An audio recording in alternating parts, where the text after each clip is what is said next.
নিজের মেয়ে ছেলে বউ এগুলো নিয়ে যায় এক জায়গায় বসে বসে আর একজনের সাথে গল্প করে, আর ওগুলো সব কচু খেতে ছেড়ে দেয়।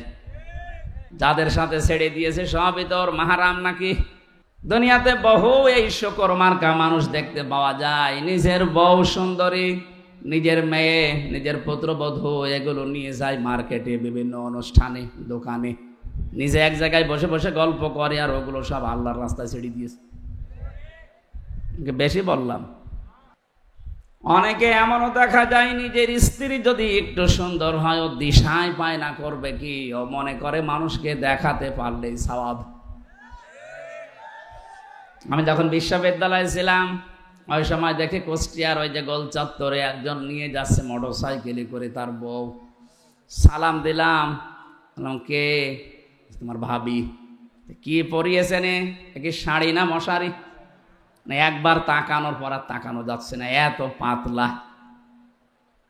আমার কানের কাছে মুখ নিয়ে বলছে, হামজা আমি তো সারা জীবন দেখলাম, আমি আর কত দেখবো? এলাকার মানুষের হক নেই? হক আদায় করে বেড়াচ্ছে। এরকম হক আদায় করা পাবলিক দেশে নেই। যারা নিজের বউ দিয়ে, মেয়ে দিয়ে, পুত্রবধূ দিয়ে হক আদায় করেন, কিয়ামতের দিনে আকৃতি আল্লাহ বানিয়ে দেবে শুকুরের। আমার তো এই আয়াতের ব্যাখ্যা পড়ার পরে মনে হয় বাংলাদেশে বহু মানুষের আকার থাকবে না, শুকুর হয়ে যাবে। কথা বলেন না কেন? যারা অবৈধ ইনকামে বাম হাত ব্যবহার করছেন, আমি আমার ইমান থেকে কথা বলছি, আল্লাহর কসম, আপনার এই বাম হাতের ইনকামে যত কোটি কোটি টাকা পয়সা কামাই করবেন, অর্থ সম্পদ বানাবেন, আপনার এই অবৈধ টাকা আপনার বউ, আপনার ছেলে মেয়েরা দুই পায়ে দাঁড়িয়ে আছে ভোগ করার জন্যে। কিন্তু এগুলোর দ্বারা যে অপরাধ, যে গোনা হবে, একটা গোনা আপনার ছেলে মেয়ে বউ কেউ নেবে না। আল্লাহ এই প্রশ্নপত্রটা আগে আমাদেরকে দিয়ে দিয়েছেন। এরপরেও যদি আমরা ফেল করি, এক ছাত্রের গল্প শুনেছিলাম, এসে বাবার কাছে কাঁদতেছে। বাবা বলে, কি কাঁদো কেন? আব্বা রেজাল্ট দিয়েছে। রেজাল্ট দিয়েছে কি, তুমি পাস না ফেল? কথা বলে না। বারবার জিজ্ঞাসা করার পরে যখন কথা বলে না, দিয়েছে তুই থাপ্পড়। এই বলবি তো তুই পাস না ফেল? এবার মুখ খুলেছে, বলছে আব্বা ফেল করলে তো কথা ছিলাম 5-এ, নামিয়ে দিয়েছে 3। এখন আমার 5-এ উঠতে 2 বছর লাগবে। আমরা যে পাগলামি গুলো করছি, সূরা আলে ইমরানের 185 নম্বর আয়াতের শেষে আল্লাহ এই তথ্যটা দিয়েছেন, ওয়ামাল হায়াতুদ দুনিয়া ইল্লা মাতাউল গুরুর। পৃথিবীর বান্দা বান্দিরা, দুনিয়ার জীবনটা কিন্তু একটা খেলাধুলা, এটা ধোঁকা। তোর স্ত্রী তোর জন্য ধোঁকা, তোর সন্তান আদি মা বাবা, এমনকি দুনিয়ার যত মানুষ তোকে ভালোবাসি বলে দাবি করে, সবগুলো ধোঁকা। এগুলো সব কাট হয়ে যাবে চোখ বন্ধ হওয়ার পর। ফাইদা নুফিখা ফিস সূরি ফালা আনসাবা বাইনাহুম ইয়াউমাইদি ওয়ালা ইয়াতাসাআলুন। সূরা মুমিনুনের ভেতরে আল্লাহ জানিয়েছেন, চোখ যখনই বন্ধ হয়ে যাবে মানুষের, পৃথিবীতে যত রকমের সম্পর্ক আছে, আত্মীয়তার হোক, রক্তের হোক, দলীয় হোক, যত রকমের সম্পর্ক সব আমি আল্লাহ কাট করে দেব। নসবের বহু বচন আনসাব, একটা সম্পর্ক তো থাকবে না।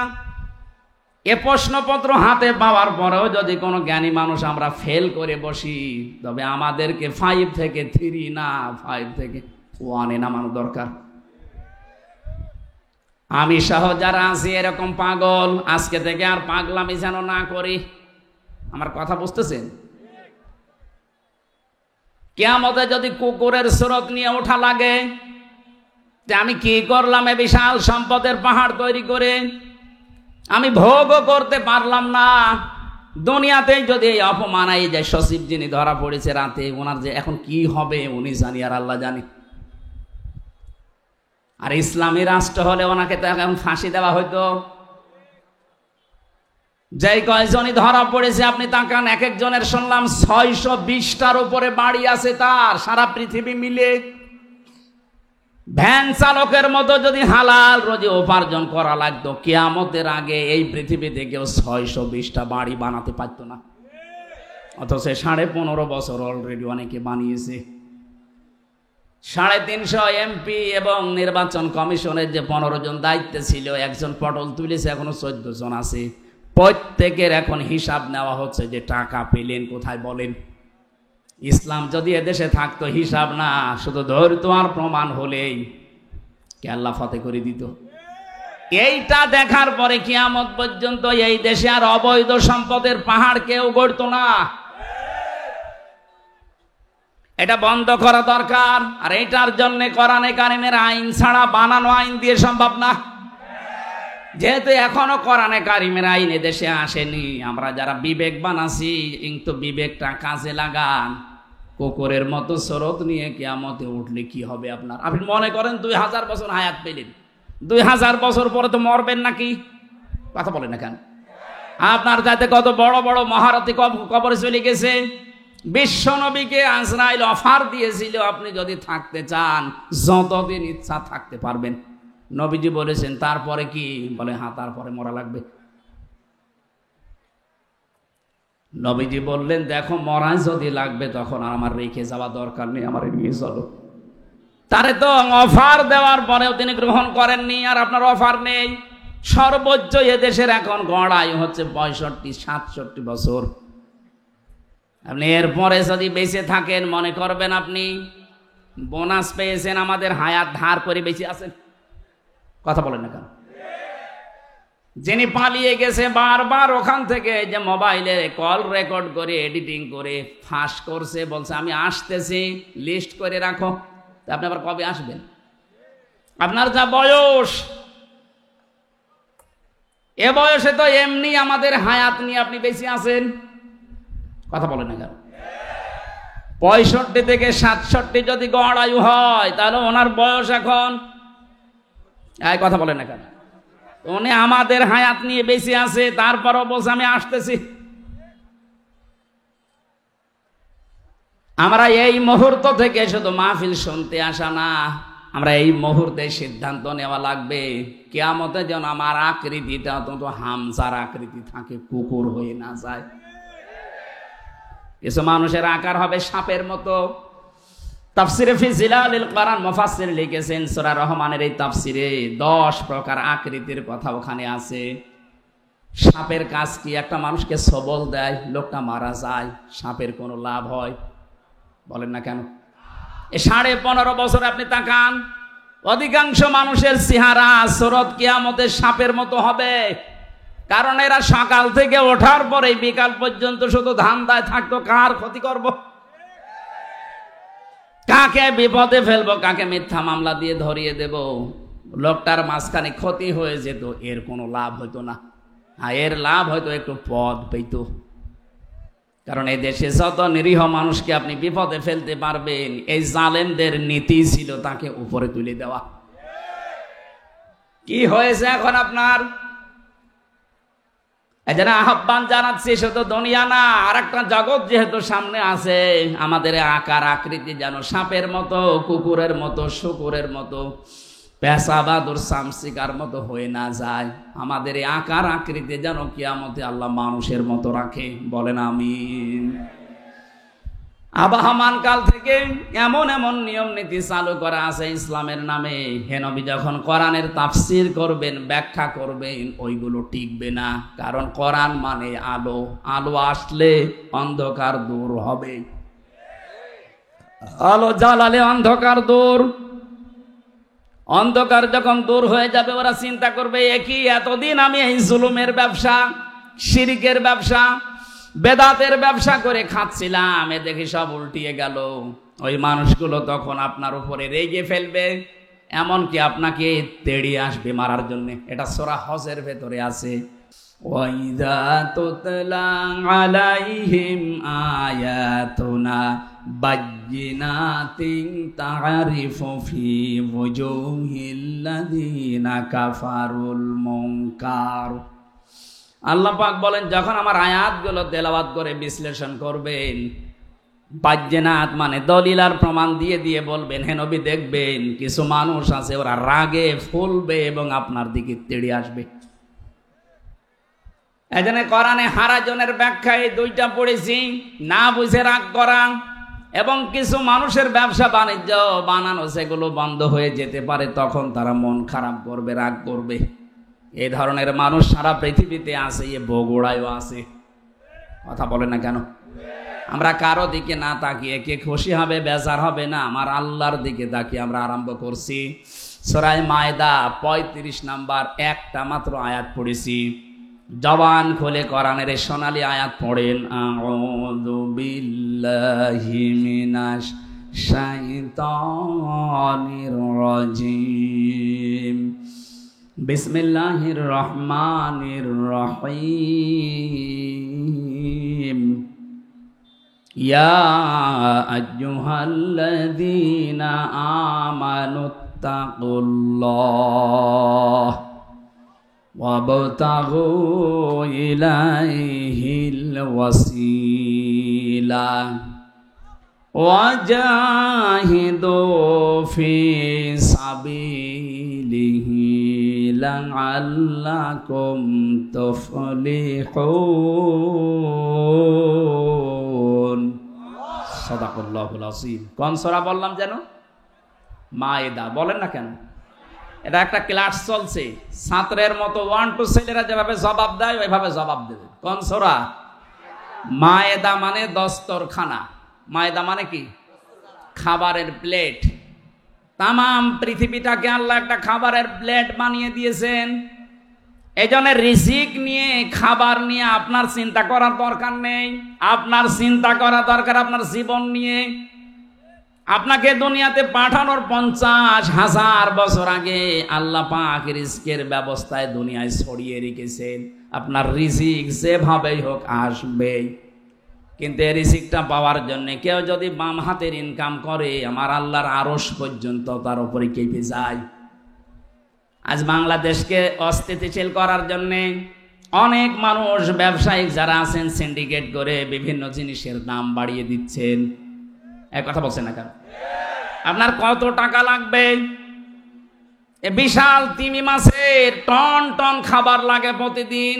আল্লাহ তার রাজ্জাক নামের কারণে যদি এই তিমি মাছকে খাওয়াতে পারে নদীর ভেতরে, সাগরের ভেতরে, মহাসমুদ্রে, আপনি মানুষ হামজা কয়েক ছটাক মাত্র খাবার লাগে। এ খাবার আল্লাহ তার রাজ্জাক নামের কারণে দিতে পারে না। আপনি কোন কারণে বাম হাতের ইনকাম করেন বলেন তো? কি কারণে সিন্ডিকেট করছেন এই ব্যবসায়ীরা? হাদিস পড়েছি, যারা মানুষকে কষ্ট দেওয়ার জন্য ব্যবসায়ী যারা, ওয়াইলুল লিল মুতাফফিফিন আল্লাযীনা ইযা তালু আলান নাসি ইস্তাওফুন। এই পৃথিবীর ময়দানে যারা খাদ্যে ভেজাল দেয়, ওজনে কম বেশি করে, আর সিন্ডিকেট করে করে মানুষকে কষ্ট দেওয়ার জন্য খাবারকে সংকট তৈরি করে, এগুলো আল্লাহর ভাষায় জালেম।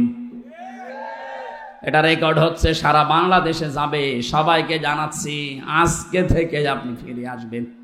এই সিন্ডিকেট যারা করছেন তারা জালেম। তারা কি? জালেমের বিরুদ্ধে আল্লাহ বলেন আমি নিজে মামলা দেব।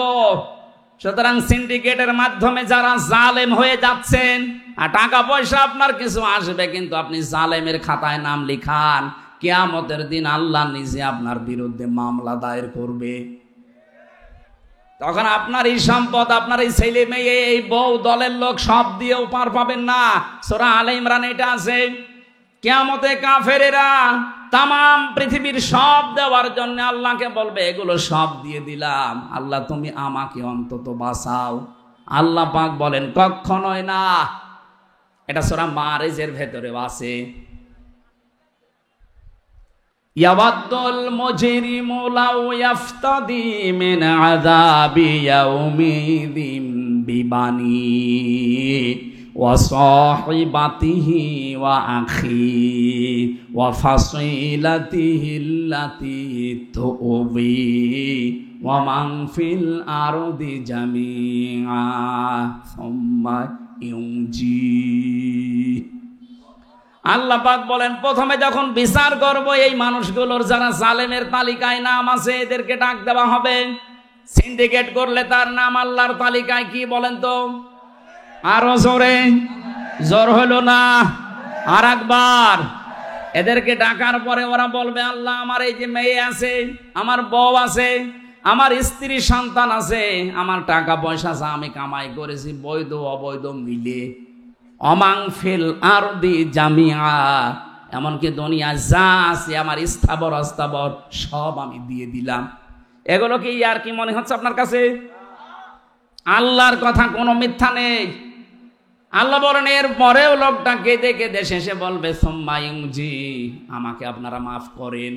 আজকে সচিব যেভাবে হাত জোড় করেছে সেনাবাহিনীর কাছে যে যা আছে সব নিয়ে যান, আমারে বাঁচান, ওরা ছেড়ে দিচ্ছে।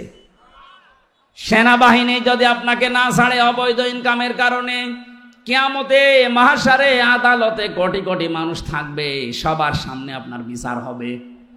আল্লাহ পাক বলবেন না, কাল্লা, কখনোই না, ইন্নাহা লাযা, তোরে আমি লাজাই দেব। লাজা কি? না, কাল্লা ইন্নাহা লাযা, তোরে আমি লাজাই দেব। কোরআনে কারিমের সূরা মারিজের আয়াতের ভেতরে আল্লাহ বর্ণনা দিয়েছেন লাজাই দেওয়া হবে তোরে।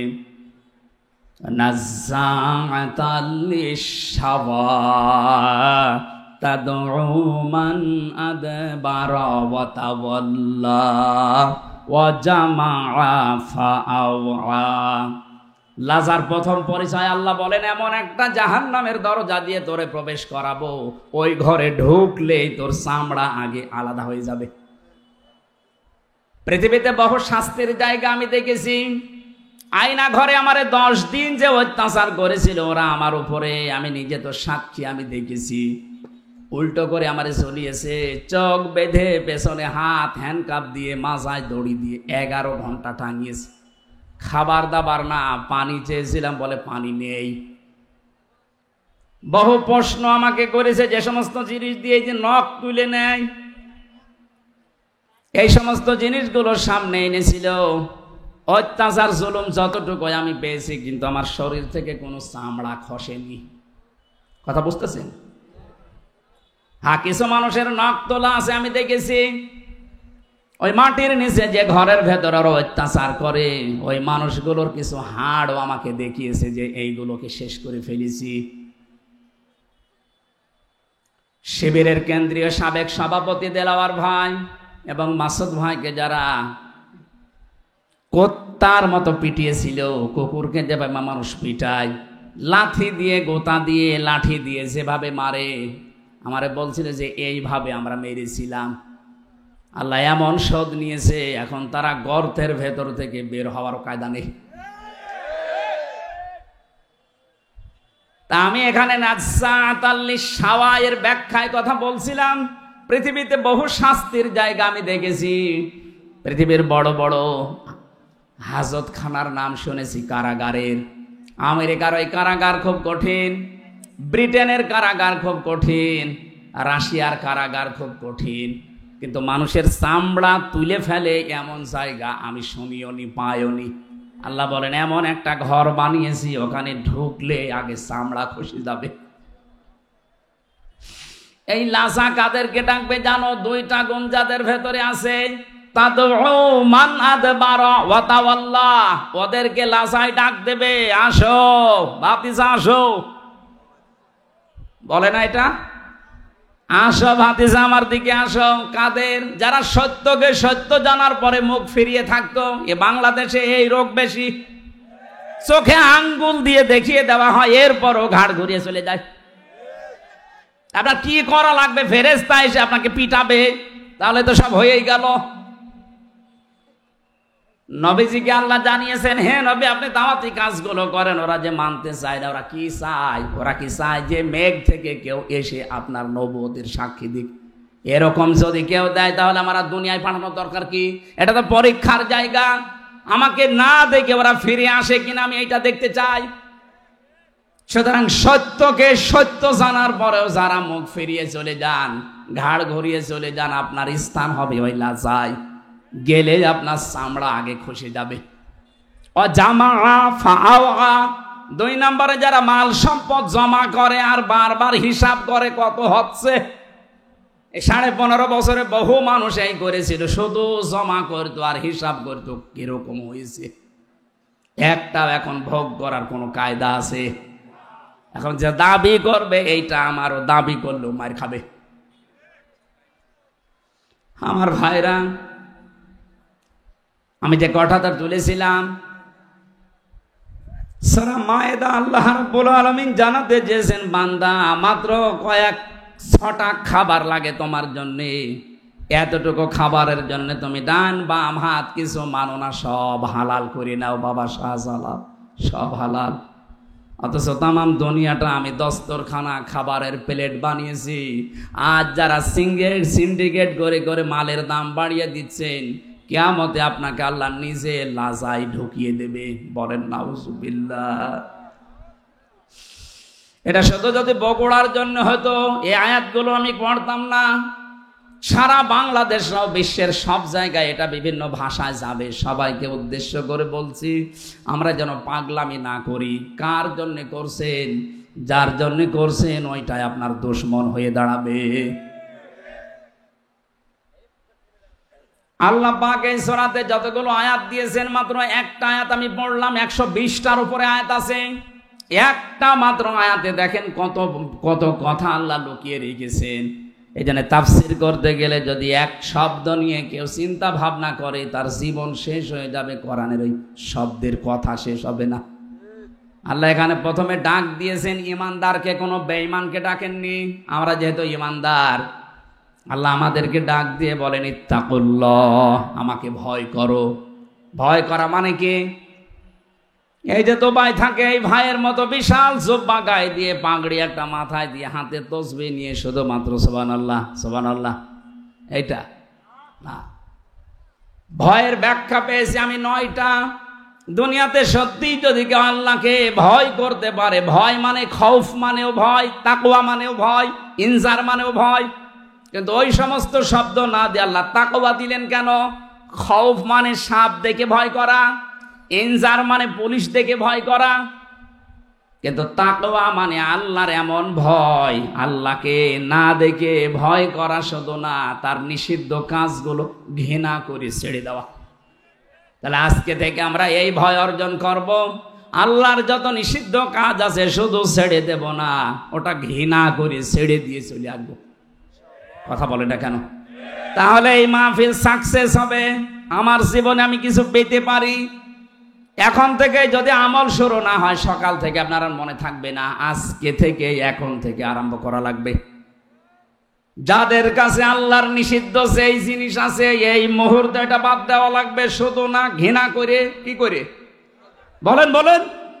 এই যে মোবাইল, এই মোবাইলে অনেক মানুষের এমন কিছু আছে যেটা নিজে নিজে দেখলে আনন্দ পায়, ভালো লাগে, মজা লাগে, আর অন্য কেউ দেখলে লজ্জা পায়। এই কথা বলছেন না কেন? এইটাই নিষিদ্ধ। সেটা যদি আপনার বান্ধবীর নাম্বার থাকে, ওইটাও নিষিদ্ধ। যারা পরকীয়া প্রেমের নাম্বার রেখেছেন, ওইটাও নিষিদ্ধ। নিষিদ্ধ যে জিনিস, এটার সংজ্ঞা হচ্ছে যে যা নিজে দেখলে ভালো লাগে, অন্য দেখলে লজ্জা পায়। এই কথা বলছেন না কেন? এরকম যাদের আছে, এই মুহূর্তে এটা ডিলিট করা লাগবে, তাও ঘৃণা করে। কারা কারা ডিলিট করবেন হাত তোলেন তো। কি আছে দেখি, মোবাইল দেখি, মোবাইল দেন। মোবাইল নেই মানে ক্যামেরা না। এই যারা হাত তুললেন, সত্যি আপনার মোবাইলে কি আছে এমন বলেন তো, যেটা নিজে দেখলে আনন্দ পান, অন্য দেখলে আপনার লজ্জা লাগে? বলেন। যা আছে এখন বসে বসে চুরি করে ডিলিট করে দিন।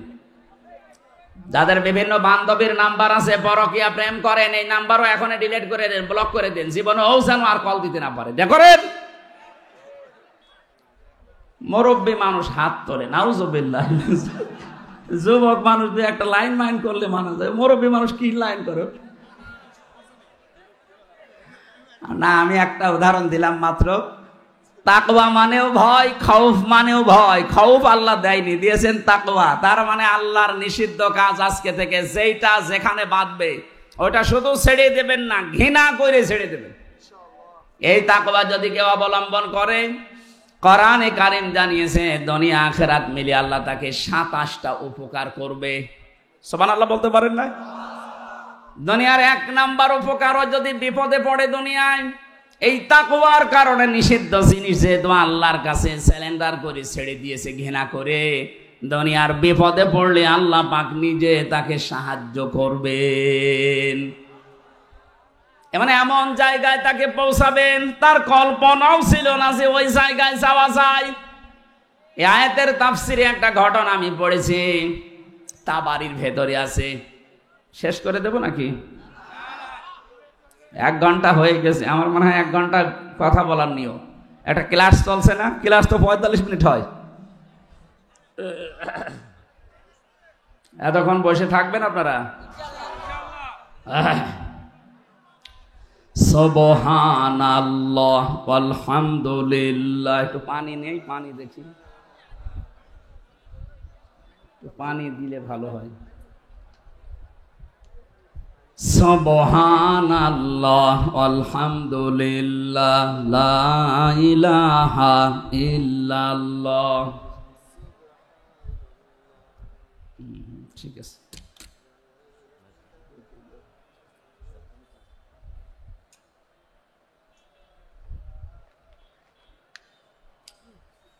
জিনিসপত্র তো ভালোই লাগিয়েছেন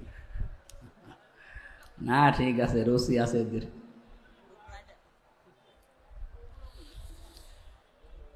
সুবহানাল্লাহ আলহামদুলিল্লাহ লা ইলাহা। আমি জিকির করতে বললাম, আপনারা কি করেন? মহিলা প্যান্ডেলে যদি বলতাম যে জিকির করেন, তো আমার মনে হয় যদি 2-3 গুণ আওয়াজ বেশি দিত। আপনারা কি পুরুষ মানুষ আছেন তো? দেখেন তো, আগে দেখেন, জবান খুলে পড়েন সুবহানাল্লাহ আলহামদুলিল্লাহ লা ইলাহা ইল্লাল্লাহ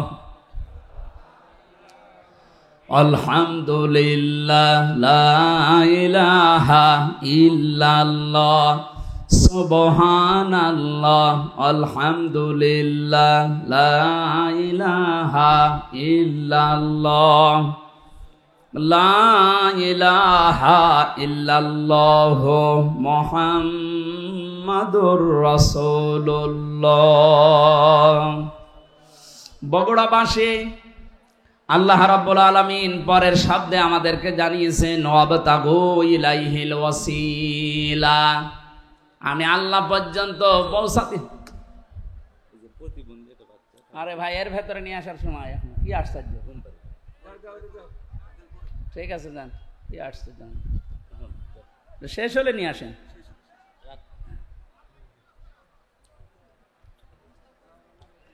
কেবল বাদাল মাদাল দিয়ে শুরু করলাম, এক বেদের মেয়ে এসে একবারে বাদাল ভেঙে দিয়েছে। আমি শেষ করে দিই নাকি?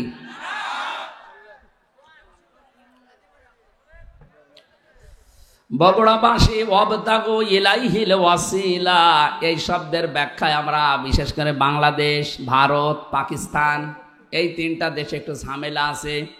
আমরা অনেকেই শুনি, অনেকেই মনে করি ওয়াসিলা মানে কোনো পীর সাহেবকে ধরার মাধ্যমে আল্লাহ পর্যন্ত পৌঁছাতে হবে। না, কোরআনে কারিমের তাফসিরের ভেতরে ওয়াসিলা শব্দের আমি 2টা অর্থ পেয়েছি। 1 নম্বরে ওয়াসিলা মানে নেক কাজ, 2 নম্বরে ওয়াসিলা মানে নবীর সম্মান। আপনি আল্লাহর কাছে পর্যন্ত যদি পৌঁছাতে চান, জীবনের নেক কাজ দিয়ে যাওয়া লাগবে, অথবা নবীর সম্মান, মুহাম্মদুর রাসূলুল্লাহর সম্মানকে দুনিয়ায় দেখিয়ে তারপরে যাওয়া লাগবে। তার সম্মান আজ ভুলণ্ঠিত হচ্ছে, তার আদর্শ আজ আমাদের কাছে নেই। এই আদর্শ গ্রহণ করে তাকে সম্মান দেওয়ার মাধ্যমে আপনি আল্লাহর কাছে একটা পজিশন তৈরি করতে পারবেন। তাছাড়া আমার অমুক বাবা ছাড়া আল্লাহর কাছে যাওয়া যাবে না, এটা বানানো কথা, ওদের দরবারের কথা ওইটা।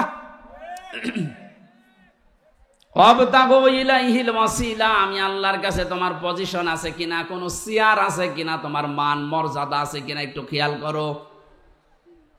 আজকে বগুড়া জেলার দ্বারা দায়িত্বে আছে ওনারা বিএনপিতে আছে, তারেক জিয়া সাহেবের কাছে ওনাদের একটা পজিশন আছে, এই জন্য চেয়ারটা ওনাদের দিয়েছে। আল্লাহ রাব্বুল আলামিনের কাছে যদি আপনার কোনো পজিশন তৈরি করতে হয়, অবশ্যই জীবনে আপনার নেক কাজ মাস্ট বি লাগবেই। আমি গাবতলী থানায় প্রবেশ করে ওই লোকটাকে খুঁজছিলাম।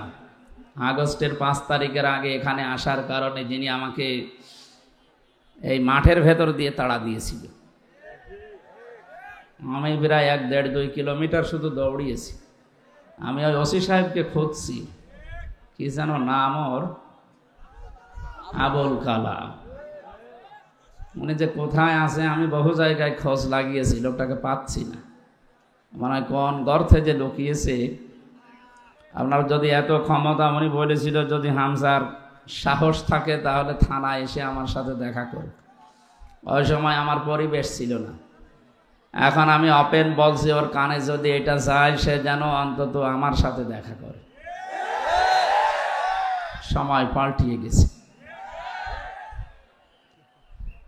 9টা দফা ছিল ছাত্র আন্দোলনের, এর ভেতরে অন্যতম দফা এই যে সংস্কার চাই আমরা। কি চাই বলেন বলেন। এদেশে 1628 জন মানুষ দায়িত্ব পালন করেছিল এই চেয়ারে, এই চেয়ার না এরকম চেয়ারে। তার ভেতরে আপনার এই যে এখান থেকে এখন মনে হয় কোন জায়গায় যে আছে আবুল কালাম পর্যন্ত। আমরা চাই সংস্কার যখন আরম্ভ হয়েছে ডক্টর মোহাম্মদ ইউনূস খুব তাড়াতাড়ি যেন এই 1628টা চেয়ারে ওই জালেম এবং জালেমদের দোসর একটাও যেন না থাকে, সব পাল্টিয়ে ফেলে। পাল্টানো শুধু না, পাল্টিয়ে তাড়াতাড়ি করে নির্বাচন দিন। বিভিন্ন মোড়লদের কাছে তদবির করছে যে আমি নির্বাচিত সরকার ছিলাম, আমাকে উৎখাত করা হয়েছে। এটা যে তাহা মিথ্যা কথা, শয়তানও বিশ্বাস করে। আপনি যদি শয়তানকে এখন ডাক দিয়ে বলেন যে 15 বছর কি উনি নির্বাচিত ছিল, শয়তান পর্যন্ত বলবে না। কথা বলে না কেন? কুকুরকে যদি জিজ্ঞাসা করেন যে দেখো বলো এই যে 15.5 বছর দায়িত্বে ছিল ও কি নির্বাচিত, কুকুর ঘোড়ার মতো হাসবে, বলবে এ কি বলে, একটা কথা হইল। হ্যাঁ, নির্বাচনের আগে 154 জন হয়ে যায়, দিনের ভোট রাতে হয়ে যায়, ও আবার বলে যে আমি নির্বাচিত। ও আছে তাবাকুম, আল্লাহ বলেন আমি নির্বাচিত করি। বগুড়াবাসী, নির্বাচিত করা হয় যে পদ্ধতির মাধ্যমে, ওই পদ্ধতির নাম কি? নির্বাচন। বলেন বলেন বলেন। নির্বাচনের মাধ্যমে নির্বাচিত করা হয়। আমাদেরকে আজকে এলাকায় যত মানুষ আছে কোরআনে কারিম শোনার জন্য আল্লাহ নিজে নির্বাচিত করেছেন। বহু মানুষ ছিল, সবাইকে আল্লাহ আসতে দেয়নি। আমি তো আশ্চর্য হচ্ছে, মাত্র ওই কয়েকজন মানুষে আপনি এত গ্যাঞ্জাম করেন কেন? এটা কোন বিভাগের ভেতরে? রাজশাহী। আর একটু হলেই তো সমস্যা হয়ে যেত। এ বিভাগে জেলার পরেই তো যে জেলা শুরু, গাইবান্ধা, ওটা কোন বিভাগ? রংপুরে একটা নাম আছে, থাক ওইটা বলার দরকার নেই। আপনাদের আচরণে যেন আবার ওইটা চলে না আসে। এই মাত্র কয়েক হাজার মানুষে এত গ্যাঞ্জাম করেন। বাংলাদেশের সবচাইতে বড় আলোচনা হয় পাবনা দারুল আমান ট্রাস্টে, এর চাইতে 20 গুণ মানুষ বেশি হয়, কোনো আওয়াজ পাওয়া যায় না। প্রায় 1.5 কিলোমিটার শুধু মানুষ বসে থাকে। আর আপনার এই কয়জন মানুষ এই আচরণ করেন, এটা রেকর্ড হচ্ছে। এই দেখেন কত ক্যামেরা। আপনি এখানে হাত তুলবেন তাও এটা তামাম দুনিয়ায় ছড়িয়ে যাবে। আর যা করছেন এটা বগুড়ার বদনাম হয়ে যাবে না? এটা জনাব তারেক জিয়া সাহেবের এলাকা নাকি? সম্মানিত ভাইরা, খুব সাবধানে। এখন কিন্তু চোখের পলক ফেললেও মিডিয়া ছড়িয়ে দিচ্ছে।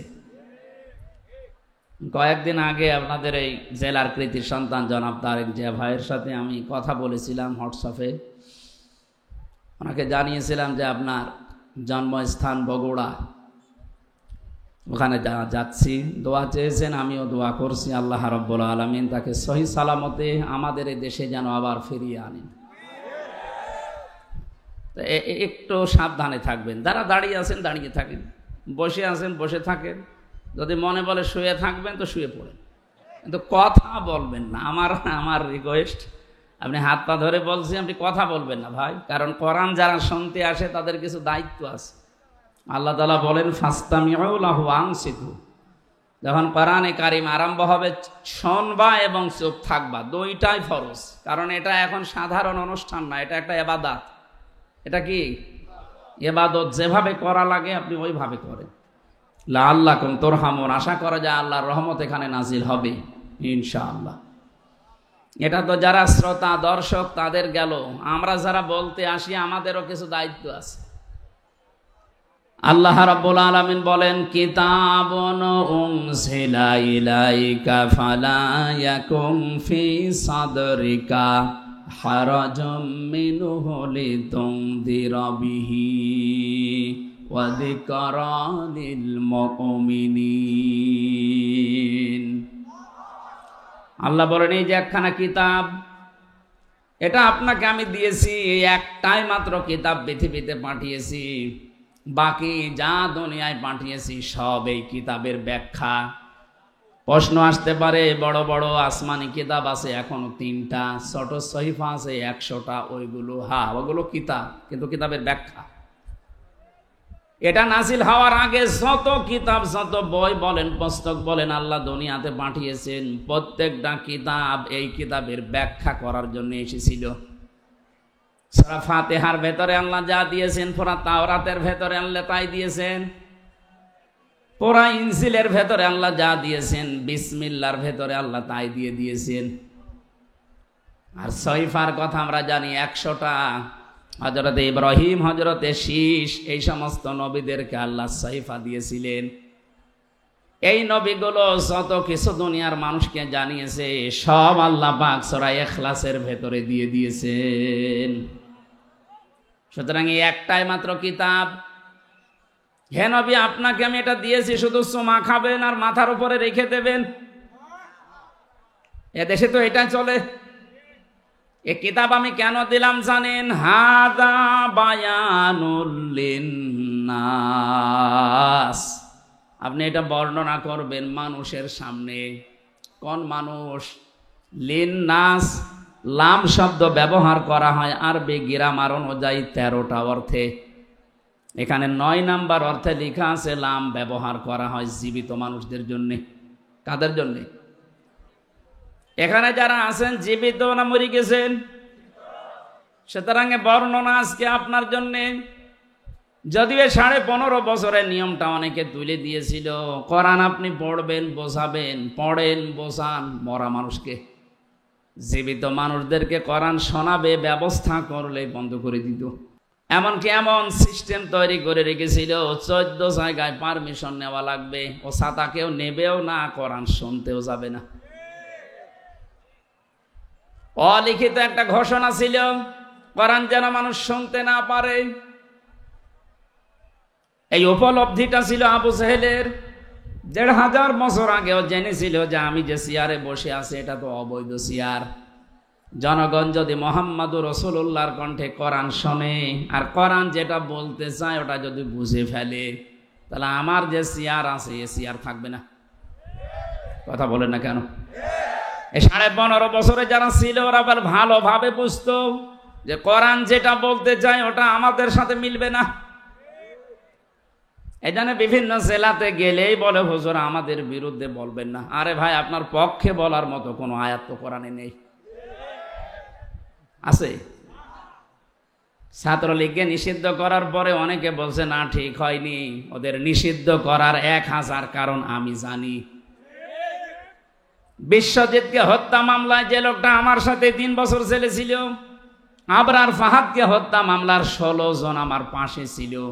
ওরা কেন এই কাজগুলো করেছে, কাদের নির্দেশে করেছে, সব এখন আফসোস করছে। ওদেরকে নিষিদ্ধ করার জন্য 1000 কারণ আমি জানি, কিন্তু ওদেরকে আপনি জায়েজ ভাবে কাজ করতে দেবেন একটা কারণ বলতে পারবেন না। ওরা যেভাবে বৈধভাবে দেশে চলবে কোনো কারণ নেই। 5 আগস্টের আগের দিন 4 তারিখে আমি দেখেছি একটা ছেলে হেঁটে যাচ্ছে আর হেলমেট মাথায় দিয়ে এরকম একটা বড় ছোরা নিয়ে, একেবারে মনে হচ্ছে গরু কোপ মারছে। এই দৃশ্য তামাম দুনিয়া দেখেছে। ওই ছেলেটা বেঁচে আছে কিনা আমি জানি না, এরপরও আপনি কোন বিবেকে বলেন যে ওদেরকে নিষিদ্ধ করা ঠিক হয়নি? 2006 সালে আগস্টের অক্টোবরের 28 তারিখে যে দৃশ্য ওরা দেখিয়েছে, তামাম পৃথিবী হতভম্ব হয়ে গেছে। আমি একবার সিরাজগঞ্জ থেকে যাচ্ছিলাম, ড্রাইভারের পেছনে বসে আছি, দেখি একটা কুকুর পড়ে আছে রাস্তার মাঝে। ড্রাইভার সাহেব কুকুরের উপর দিয়ে না দিয়ে বাম দিয়ে চালিয়ে দিল, গাড়ি একটা ঝাঁকি দিয়ে উঠেছে। জিজ্ঞাসা করলাম, আপনি এমন করলেন কেন? এখন উল্টিয়েছে তো গাড়ি। ড্রাইভার আমার বলছে, হুজুর দেখেন না একটা কুকুর পড়ে আছে, আমি ডবল করে চাকা চালাবো, আমার বিবেক নেই। আমি বললাম, তো মরা কুকুর, ওরে মারলে কি আর না মারলে কি? ড্রাইভার আমার দিকে ঘুরে বলছে, হুজুর আপনি কি আসলেই হুজুর? হ্যাঁ, আপনি কেমন হুজুর? আপনি দেখেন যে একটা মরা কুকুর পড়িয়েছে, যদিও নিকৃষ্ট। এ পৃথিবীতে জানি আমরা দুইটা জীব একেবারে নিকৃষ্ট, একটা কুকুর আর একটা শুকুর। তারপরও আপনার বিবেক বাধা দিচ্ছে যে মরা জিনিস ডবল করে মারা যায় না। অথচ গত বছরে, ওই সময় ছিল 7 সাল, গত বছরে 6 সালের অক্টোবরের 28 তারিখে তাম বাংলাদেশ থেকে একজনের নির্দেশ মতো লগি বৈঠা নিয়ে সৃষ্টির সেরা মানুষকে পিটিয়ে মারার পরে ড্যান্স দিয়েছে। এদেরকে আপনি মানুষ বলেন কোন কায়দায়? আমরা চাই শুধু ছাত্রলীগ না, এদেশে যারা এই জালেমদের দোসর প্রত্যেককে নিষিদ্ধ করা হোক। যারা মানুষের ভেতরে পড়ে না, ওদের কিসের রাজনীতি? আরে মানুষ তো রাজনীতি করবেই মানুষের জন্য। সে যদি মানুষ পিটিয়েই মেরে ফেলে, তো ওর রাজনীতি করার দরকার কি? আপনি অন্য নীতি করেন।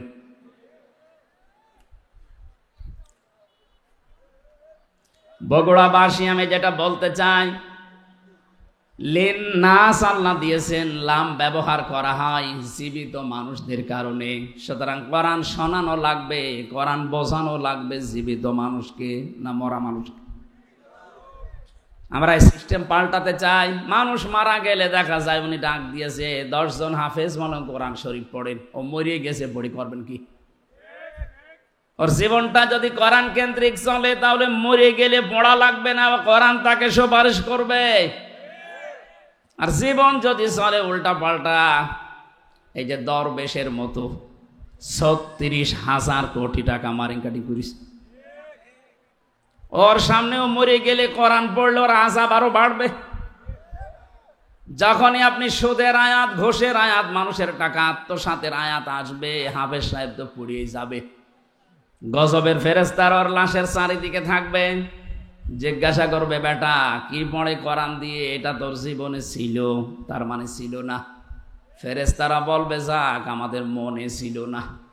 কথা বলে না কেন? পাগলকে যদি বলা হয় নৌকা নাড়াবি না, ও বলে আমার মনে ছিল না। আপনি ফেরেশতাদেরকে তো আরো স্মরণ করিয়ে দিচ্ছেন যে এই লোকটা টাকা পয়সা আত্মসাৎ করেছে, এরা আপনি পিটান। এই জন্য আমরা চাই এদেশে কিয়ামত পর্যন্ত 96% মুসলমানের দেশে কোরআন শরীফ চলবে, এটা গোপনে না, ওপেনে। বলেন, কেউ যদি বাধা দিতে আসেন, তারপরও পরিণতি হবে ওই জালেমের মতো। বগুড়াবাসী, প্রথম প্রশ্ন করা হবে মার রব্বুকা অমাদিনুকা। বিশ্বনবীকে সামনে এনে বলা হবে মান হাজার রজুল, এই লোকটা কে ছিল?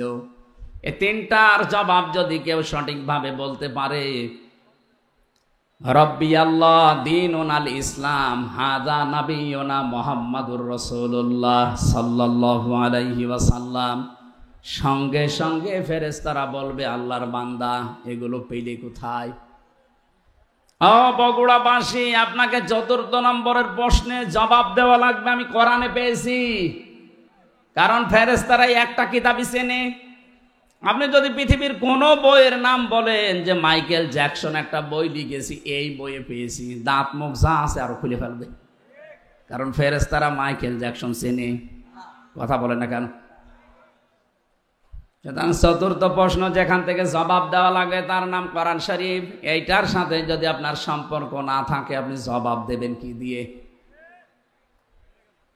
তাহলে আমার মূল প্রথম পয়েন্ট ছিল কিতাব, একটাই মাত্র কিতাব, উনজিলা ইলাইকা, হে নবী আপনাকে আমি দিলাম। কেন দিয়েছি জানেন? ফালা ইয়াকুন ফি সাদরিকা হারাজুম মিনহু লিতুনজিরা বিহি। এই কোরআন দিয়ে যখন মানুষদেরকে সতর্ক করবেন, আপনার মনের ভেতরে যেন কোনো সংকীর্ণতা কাজ না করে। হারাজনের ব্যাখ্যা আমি 33টা পেয়েছি। হারাজন মানে ভয়, ভীতি, দ্বিধা, দ্বন্দ্ব, সংশয়, সন্দেহ। 33টা অর্থ লেখা আছে তাফসিরে। আপনার মন থেকে এগুলো সব দূর করে কোরআন প্রচার আরম্ভ করবেন। ঘন্টার পরে ঘন্টা কথা বলার দরকার নেই। এ পৃথিবীতে বিশ্ব নবীর মতো এত বড় বক্তা, এত বড় মুফাসসির মাত্র 27 মিনিট কথা বলেছিলেন। এই কথাটা নিয়ে কিয়ামত পর্যন্ত মানুষ চিন্তা ভাবনা করছে, এখনো কুল কিনারা পাচ্ছে না। আর আমাদের 2-5 ঘন্টা চলে যায়, আমাদের কথাই শেষ হয় না।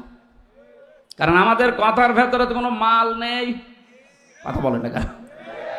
নবীজির এক একটা কথা নিয়ে চিন্তা হচ্ছে, গবেষণা চলছে। বিদায় হজের যে 27 মিনিটের ভাষণ, এখনো পর্যন্ত মানুষের কোল কিনারা করতে পারেনি যে কিভাবে নবীজি এত সুন্দর করে সাজালেন। এই জন্য যখন কথা বলা লাগবে কোরআন দিয়ে, তখন নিজের মনে যেন কোনো সংকীর্ণতা, ভয়, ভীতি কাজ না করে। আল্লাহ আমাকে ওই পর্যায়ে উঠে কথা বলার তৌফিক দিন, বলেন আমিন। এবার আসেন মাঝখানের শব্দ হারাজনের ব্যাখ্যা। 1 নম্বরে হারাজনের ব্যাখ্যায় পেয়েছি, যখন আপনি কোরআন দিয়ে কথা বলবেন, সামনে যারা বসে আছে এমন মানুষও পাবেন ওরা আন্দাজে না বুঝে মন খারাপ করবে। এরকম মানুষ দেশে নেই? এগুলো আরো বেশি ছিল, এখন একটু কমেছে। আন্দাজে না বুঝে আল্লাহর বক্তব্য মন খারাপ করে, রাগ করে চলে যায়। 2 নম্বরের ব্যাখ্যায় পেয়েছি, হে নবী আবাহমান কাল থেকে এমন এমন নিয়ম নীতি মানুষ ইসলাম মনে করে পালন করে, যেগুলো আসলে ইসলাম না, বানানো ইসলাম।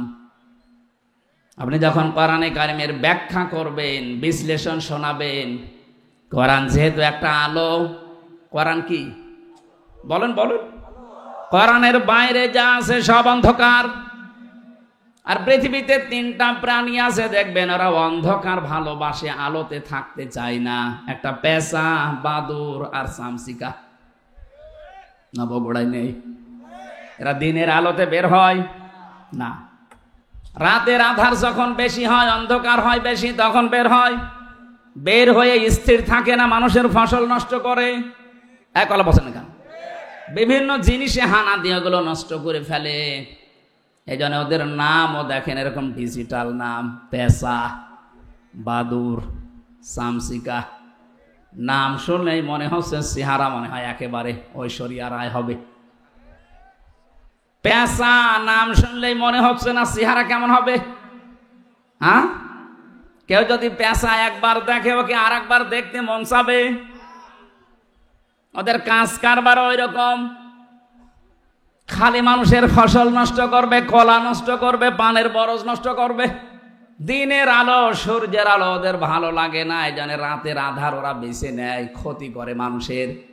এই পৃথিবীতে কোরআনের আলো, ইসলামের আলো, হাদিসের আলো যাদের ভালো লাগে না, মানুষের তৈরি করা নিয়ম নীতি যেহেতু অন্ধকার, শিরিক, বেদাত, জুলুম, কুফর, এগুলো সব অন্ধকার। এগুলোর পথ তারা বেছে নেয়। শিরিকের মাধ্যমে, বেদাতের মাধ্যমে মানুষের দুনিয়ার ঈমান আমল নষ্ট করে। কিয়ামতের ময়দানে পৃথিবীতে যে যে ধরনের অপরাধী, ওই অপরাধের জন্য তার চেহারা, আকৃতি আল্লাহ ওই রকম করে দেবে। ইয়াগরাফুল মুজরিমুনা বিসিমাহুম ফায়ুখাযু বিন-নাওয়াসি ওয়াল আকদাম ফাবিআইয়ি আলাই রাব্বিকুমা তুকাযযিবান। বলেন আল্লাহু আকবার। আল্লাহ বলেন, অপরাধী যারা পাপিষ্ঠ, ওদেরকে কিয়ামতে ওদের চুলের মুঠি ধরে আর পা ধরে আমি তুলবো, যেন অপমান বেশি হয়। আমরা ছোট ছোট বাচ্চাদেরকে দেখি, যখন দোল দেওয়া হয়, দোল না যার গরিব মানুষ নেই, মার বাবা কেউ হাত ধরে দুইজন, কেউ পা ধরে দুইজন, এভাবে দোল দেয়। দোলে দোলে বলে না? কিয়ামতে ফেরেশতারা এই পাপিষ্ট মুজরিম যারা যে সেই ধরনের অপরাধী ওর চেহারার ভেতরে আল্লাহ এটা ফুটিয়ে তুলবে। ওই চেহারা নিয়ে কেউ হাত ধরবে, চুল ধরবে, কেউ পা ধরবে, এভাবে দোলে দোলে এক দোলে দেবে জাহান্নামের মাঝে। এখানে আমার শিক্ষা দেওয়ার বিষয়, যারা দিনের আলো, সূর্যের আলো না ভালো লাগার কারণে অন্ধকারের পথ বেছে নিয়ে ওদের নাম ওলট পালট হয়ে গেছে। আমরা দুনিয়াতে যারা ইসলামের আলো, কোরআনের আলো সহ্য হয় না, এ চেহারা যত সুন্দর হোক, আল্লাহর কসম এ চেহারা থাকবে না। দুনিয়াতে যে ধরনের কাজ করেছেন ওই চেহারা আপনাকে আল্লাহ ফুটিয়ে তুলবে। আর এই যে জঙ্গি জঙ্গি করে যারা চালাচ্ছেন, এ জিনিস এক না। অন্যায় যেখানে, প্রতিবাদ সেখানে, এর নাম জিহাদ। এইটা যে আগস্টের 5 তারিখ পর্যন্ত হয়েছিল, এই জন্য দেশটা স্বাধীন হয়েছে। এটা যদি জারি থাকে তাহলে অন্যায় করে এদেশে কেউ টিকে থাকতে পারবে না, সে যেই হোক। এই জন্য আল্লাহর কাছে যেতে হলে এই জিহাদ অব্যাহত রাখা লাগবে। যে যেখানে আছেন ওই জায়গা থেকে আপনার প্রতিবাদ হবে, সে যতটুকুই হোক। লাআল্লাকুম তুফলিহুন, আশা করা যায় আমাদের আল্লাহ যেখানে পৌঁছানো কথা ওই জায়গায় পৌঁছিয়ে দেবেন। সফলতার যে স্বর্ণ শিখর, আমাদের জন্য আল্লাহর বানানো একটা বাড়ি আছে জান্নাত। ওই জায়গা আমাদের বাবার বাড়ি। কার বাড়ি? হযরত আদম আলাইহিস সালাম আমাদের বাবা না? ওনার বাড়ি ওইটা। ওনাকে ওখান থেকে আল্লাহ নামিয়ে দিয়েছেন। পৃথিবীতে পাঠানোর পরে উনি জানিয়েছেন, ফামান তাবিয়া হুদায়া, আমার পক্ষ থেকে তোমাদের কাছে হেদায়েত যাবে। সর্বশেষ হেদায়েতের নাম এই কোরআন। ফামান তাবিয়া হুদায়া ফালা খাউফুন আলাইহিম ওয়ালা হুম ইয়াহজানুন। যদি এটা অনুসরণ করে আবার থাকতে পারো দুনিয়ায়, যেখান থেকে নামিয়ে দিলাম এই বাবার বাড়ি বানানো জান্নাত, আবার ওখানে তোমাদেরকে ফিরিয়ে নেব। আমরা ওই জায়গায় যেতে চাই না? চাই না? আল কাজ্জিসু মান দানা নাফসাহু ওয়া আমিলা লিমা বাদাল মাউতি ওয়াল আজিজু মান আতবা'a নাফসাহু হাওয়াহা ওয়া তামান্না আলাল্লাহ। হযরতে আনাস থেকে বর্ণিত, বিশ্বনবী জানিয়েছেন, ওই লোকটা আল্লাহর দৃষ্টিতে বুদ্ধিমান, যে লোকটা আখিরাতের জন্য পুঁজি তৈরি করে আর আল্লাহর উপরে ভরসা করে। ওই লোকটা বড় নির্বোধ, পাগল, যে আখিরাতের কোনো কাজ কারবার তার নেই, আন্দাজে ভরসা করে আছে, কালেমা যখন পড়েছি জান্নাত একদিন যাবই।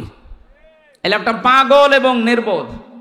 এই জন্য আমরা এরকম পাগলামি যেন না করি। আসল হার জিতের খোলা হবে আমার চোখ বন্ধ হওয়ার পরে। ফামান যুহজিহা আনিন নার ওয়া উদখিলাল জান্নাতা ফাকাদ ফাজ। সূরা আলে ইমরান 185 নম্বর আয়াতের মাঝের অংশে আছে।